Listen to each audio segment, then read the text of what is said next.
Hi, this is Kathy Koliakovo of Time on Task VA Services, and I'm going to walk you through the steps on how to open up your own personal Facebook account. This is the type of account you would need even if you want to open a business fan page. Facebook requires that you open an account in your own name and that you include your date of birth and that you do actually in fact have to be over 13 years of age. So those are a couple of their basic requirements. They also require under their terms of service that you don't have more than one Facebook account, and I really caution against this because I have seen people had their accounts deleted because they had more than one with their name. So what you're going to put in first is your name, first name, last name, an email address to connect with, password. Facebook refers to people online as his and her, she, he, so they would like you to enter your gender in here as well. And they will also ask for your date of birth. This is something that they'll use for confirmation purposes should you be signing in from a different computer. I actually recommend to my clients that you don't use your real date of birth, but to pick something that you'll always know. So I usually will tell them if it's in the month of January, pick the first of the month and the proper year. And that way it's usually fairly easy to remember even though it's a fake birthday.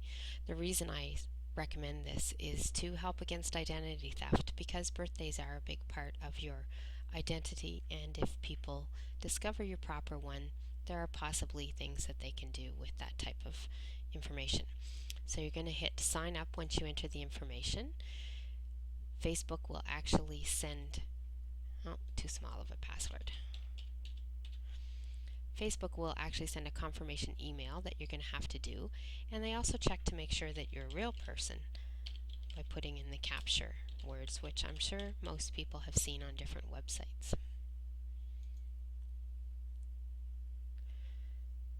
So at this point you can enter more information, but they will be looking for you to confirm your email. So I recommend you go back, click on the email confirmation, and then you can start doing everything you want to do. One of the first things they'll do is ask if you want to enter your email and password, and then they'll look through your contacts on your email address book, and if there are other friends or contacts that you have that have a Facebook account, it will give you some recommendations right away. It's a really great way to start building up some contacts. I'm going to skip this at this point.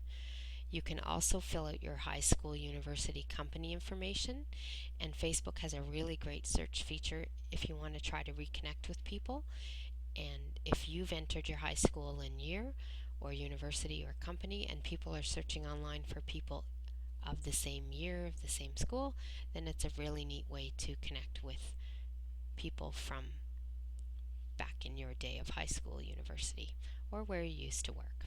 We're going to skip that as well at this point. You can upload your picture, and I recommend that you keep it a fairly professional picture. No bathing suit pictures on the beach or backyard barbecue beer pictures, especially if you're using Facebook for your business. We're going to skip that here as well. Facebook will try to recommend you do both again. They do like to have you get as many friends as you can and get your picture in there as soon as possible. At this point though, what we're going to do is go in and fill out some of our profile information. So again, you've got your I'm female. I want them to show my sex in my profile because otherwise they aren't certain how to refer to you. Is it his, her? Your date of birth is there, and then I usually recommend only showing the month and the day. So you don't show it at all, but the option is there as well not to show it, period. You can type in the city where you're living. It usually has several options, and you can pick the one that represents the town that you're at right now or city. You can also pick your hometown. So if, for instance, you're living in Halifax now, but maybe you were born in Vancouver, BC, you can punch that information in there. You can punch in your home neighborhood, and you can also click on some family members. I try to keep what needs to be in here for business purposes, and I try to keep out as much personal information as I can in order to keep my identity safe online. So that honestly is as much as I would recommend putting in for the personal information. hit Save Changes. Then you can get into activities, interests, favorite music, TV shows, all sorts of stuff. I really don't worry about this, especially if we're looking at a business fan page that we're ultimately looking to set up. It's not anything that people really need to have on there about you. If you've got an account already set up, it's fine, leave it as is. Contact information, if you want to put your any other emails on there, if you want to put your Skype or your MSN chat ID, your mobile cell phone, a landline, and your actual city address, you can put this information as well. I don't bother with that. The only information that I put in is my website, and that's all I usually recommend that most people put on. And it's just more a matter of online security. These buttons on the side will let you know you can use your privacy buttons, and so you can pick who you would like to be able to see this. Your website, you've gone onto social media because you want people to learn all about you, so let everybody see that one.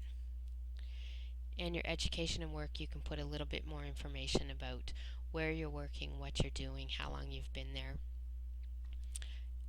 It's okay to do this part of it, but again, it's something that I don't really bother with for clients if we're working with a business type of Facebook setup. Normally you would have your picture in here. You can change your profile information, and you can write something about yourself.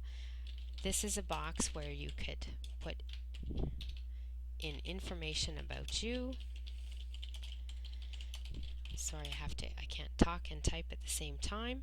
And it's also a spot where you can add in your website link. Again, you're on social media to try and get as much exposure, so add it in as much as you can. The one trick about these little boxes on both a fan page and a personal Facebook is you need to type in the HTTP in order for your website address to be clickable by anybody viewing it.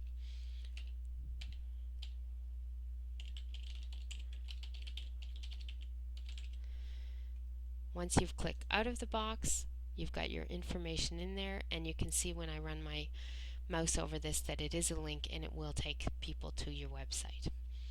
Where we clicked information, we said we would show people this information, only the month and the day of birth, not the year. And once you have friends, this is where your friends list would be. So this is what you would need set up in order to have a personal Facebook account set up. This is what we're looking to get our clients that are coming to our hands-on social media training to have ready to go before they get to the class. Once you've got this information, then we're all set to take you to the next step where we can help you open your fan page. So looking forward to seeing you at the hands-on training on April 20th in Halifax, Nova Scotia, and you can get more information on our website at www.handsonsocialmedia.ca. We'll see you then.